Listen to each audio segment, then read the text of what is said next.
So another quite cool feature of the smartphones, which is really handy to have for this sort of photography, is this HDR, high dynamic range. So what this means is that the camera itself creates 3 or 4 different photos, and it exposes for the highlights, so here, then exposes for the shadows, this area through here, and then exposes for the midtones here, and then it blends those 3 images together. So the way we work that is, and this is particularly good when you're trying to show what is outside the property. Sometimes you don't want to do that. Sometimes it's just an asbestos fence or a house very close nearby.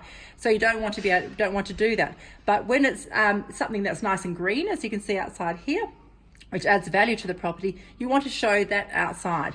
So in this button down here, which is now currently off, high dynamic range, we press that and it comes on. At the moment there's an auto, an on and an off setting. So let's put this on.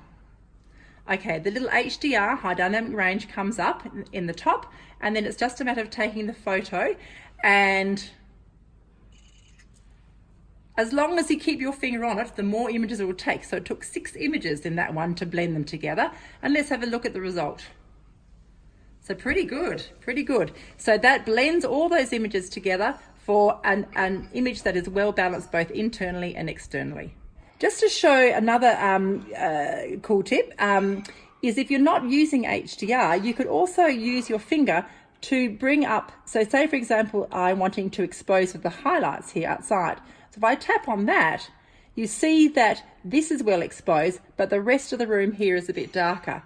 If I then change that and tap on this dark section over here, you can see how it changes. The exposure then is metering around, based around or averaging around this dark section, and therefore the rest of the room is blown out. It's too much. So when you're doing this, if you're using this technique, if you put your finger on something that's about halfway between the highlights and the shadows, say this mid-grey point here, that gets it about right.